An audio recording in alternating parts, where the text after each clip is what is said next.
Assalaamu calaykum. Ku soo dhawaada mawduuceena maanta. Barashada taariikhda lacagta laga isticmaali jiray dalkeena waa muhiim waayo waa muraayada laga daalacan karo taariikhda dalka xiriirkii uu la lahaan jiray adduunka intiisa kale iyo nidaamyadii maamul ee uu soo maray. Waxaa kaloo ay wax ka tilmaamaysaa sida lacagtu ay u shaqeyso. Gumeysiga ka hor waxaa Soomaaliya ka socon jirtay lacag loo yaqiinay Maria Theresa dollar, waxaana loogu magac daray lacagtaasi boqoradii Imbraadoriyadda Austria Maria Theresa oo ay soo saartay lacagtaasi sanadkii 1741 oo loo yaqiinay dollarkii Maria Theresa. Ogow waana meesha asal uu ka yimid magaca dollar isagoo la Ingiriiseeyay. Lacagtaasi oo la mid ahayd sida lacagaha kale ee caadiga ah waxayna ka samaysnayd qalinka, iyadoona ku faaftay adduunka kana heshay qiimo sare iyo soo dhaweyn. Waxayna si gaar ah ugu faaftay wadamada Carabta iyo dalalka kale ee Afrikada qaarkood sida Soomaaliya iyo Itoobiya. Dalka Soomaaliya waxay kaga timid dhanka iyo Carabta maadaama Soomaalidu xiriir ganacsi uu kala dhaxeeyay Carabta. Sidoo kale lacagtaas Carabta laftirkoodu waxay ka soo gashay dhankaas iyo Imbraadoriyadii Turkiga oo ay xiriir ganacsi lahaayeen, iyagoona u yaqiinay riyaal an-Namsawi ama riyaalkii Austria. Sidoo kale Turkidu waxay iyaguna xiriir weyn la lahaayeen Austria oo ahayd halka rasmiga ah ee lacagtaasi ay ka soo jeeday. Xitaa markii ay dhimatay boqoradii Austria Maria Theresa 1780 lacagtii daabacadeedii lama joojin oo waxaa la soo saaray iyadoo ku sumadsan taariikhda 1780 ilaa ay soo gaartay waqtiyo dambe. Intaas kadib waxaa Jaanis u arkay oo ka faa'iideystay gumeystayaashii Ingiriiska iyo Talyaaniga oo iyaguna si iskooda u daabacanayay si ay danahooda u maalgeliyaan. Sidoo kale waxaa jiray lacag kale oo gumeysiga ka hor Soomaaliya ka socon jirtay, waana lacagta rubiga Hindiya oo ka shaqeyn jirtay xeebaha Soomaaliya, waqooyi, koonfur iyo dhulka Soomaali galbeed. Ingiriisku markuu qabsaday gobolada waqooyi wuxuu aqoonsaday lacagta rubiga Hindiya in ay tahay lacagta kaliya ee si rasmi ah uga socon karta goboladaas. Sababta uu ku doortayna lacagta rubiga Hindiya waa in ay ahayd lacagtaasi mid horey ugu socon jirtay deegaankaas, waana isla lacag uu soo saaray Ingiriiska. Gobolkuna markaas uu hoos imaanayay maamulka Ingiriiska ee Hindiya. Lacagta rubiga sidoo kale waxay ka socon jirtay koonfurta Soomaaliya sanadihii 1941 ilaa 1950. Sidoo kale Ingiriisku wuxuu aasaasay hay'adda lacagaha ee Bariga Afrika East African Currency Board si uu hab lacageed gaar ah ugu sameeyo Afrikada Bari ee uu gumeysan jiray. Hay'addaasi mid la mid ah horey ayuu uga sameeyay Afrikada Galbeed West African Currency Board. Hay'addu waxay shaqadeedu ahayd ayna u xilsaarneyd in ay soo saarto shilinka Bariga Afrika East African Shilling oo ka socon doona dalalka Kenya, Tanganyika, Uganda, Zanzibar, dalalkaas oo horey u isticmaali jiray rubiga Hindiya. Sanadkii 1937 wuxuu maamulka Ingiriisku ogolaaday in shilinka East Africa uu ka socon karo gobolada waqooyi. Kadib labada lacagoodba si rasmi ah ayay ugu wada soconayeen deegaanka. Hase yeeshee xisaabaadka dowladda waxaa lagu qorayay rubiga Hindiya ilaa 1945. Kadibna shilinka East Africa ayaa noqday lacagta rasmi ahaan xisaabaadka dowladda loogu qoro.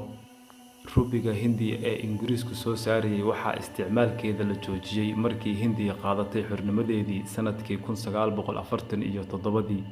Gabi ahaanna waxaa meesha laga saaray 1951.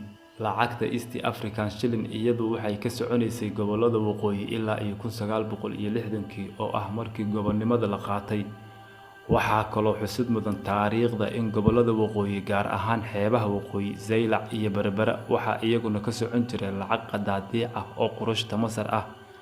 Masarna waxay xukuntay xeebahaas. Talyaanigu sida gumeystayaasha caadada u ahayd wuxuu Soomaaliya ku soo galay hab shirkad ganacsi ah. Waxaa jiray nin la yiraahdo Vincenzo Ferdinando oo ahaa danjiraha Talyaaniga ee Zanzibar ayay dowladda Talyaanigu u xilsaartay inuu ka howlgalo siduu awoodda Talyaaniga ugu ballaarin lahaa koonfurta iyo waqooyiga Soomaaliya. Isaga oo adeegsanaya shirkadiisa Vincenzo Ferdinando Company oo dowladda Talyaanigu u maalgelisay sanadkii 1889. wuxuu Ferdinando heshiisyo la galay Suldaankii Hobyo Cali Yuusuf iyo Suldaankii Caluula Boqor Cusmaan oo ah in Talyaanigu deegaanka korka ilaaliyo.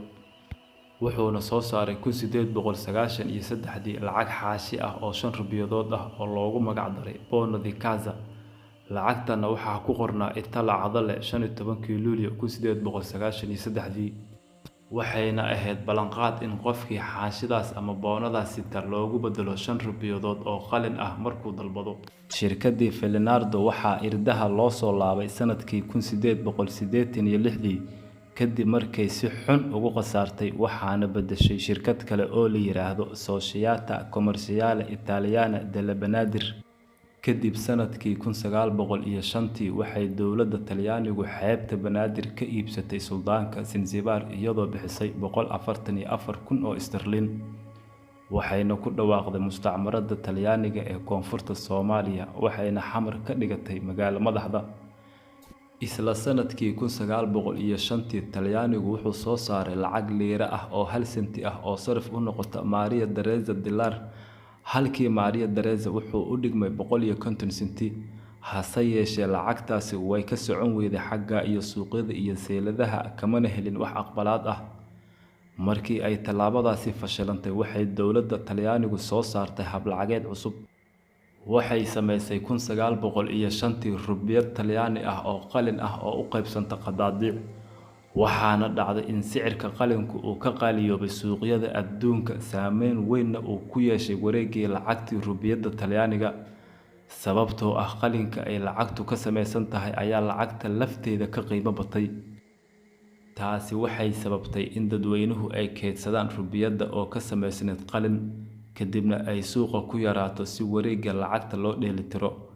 bangiga dhexe ee Talyaaniga, Bangi d'Italia, wuxuu soo saaray lacag rubiyada ah oo xaashi ah oo ka kooban 1 rubi, 5 rubi iyo 10 rubiyadood.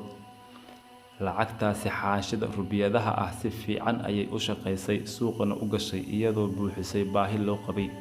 1925 dowladdii Talyaaniga ee faashiistaha ahayd ayaa la timid carcar, waxayna xoog ku qabatay gobollada dhexe iyo waqooyi bari oo horey aan xukunkeeda u gaarin, waxayna jubbada hoose kala wareegtay dowladda Ingiriiska.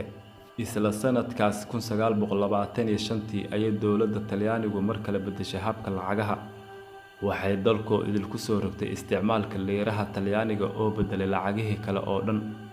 sanadkii 1935 dowladda Talyaaniga waxay ku duushay oo qabsatay Itoobiya, waxayna ku dhawaaqday Afrikada Bari ee Talyaaniga oo ka koobneyd Soomaaliya, Itoobiya iyo Eritrea.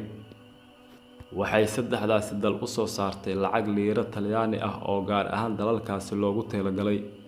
lacagtaasina waxay kaga duwaneed liiraha caadiga ah ee Italiya ka socda, waxaa ku qornaa iyadoo af Talyaani ah, looma ogola in ay ka socoto dhul ka baxsan Afrikada Bari. dagaalkii labaad ee adduunka bilowgiisii, Talyaaniga ayaa Ingiriiska ka qabsaday gobollada waqooyi British Somaliland. hase yeeshee kuma daahin, waxaa ku soo rogaal celiyay Ingiriiska bishii labaad 1941 qabsadana dhammaan dhulka Soomaalidu degto aan ka ahayn Djibouti. Ingiriisku wuxuu go'aamiyay in lacagta East African Shilling ay noqoto tan rasmi ahaan ugu socoto gobollada koonfureed Italian Somaliland, lacagtaasi oo horey ugu socotay gobollada waqooyi ee British Somaliland. lacagta East African waxay caan ku ahayd kumiga iyo taanada dhexda ka duleelay.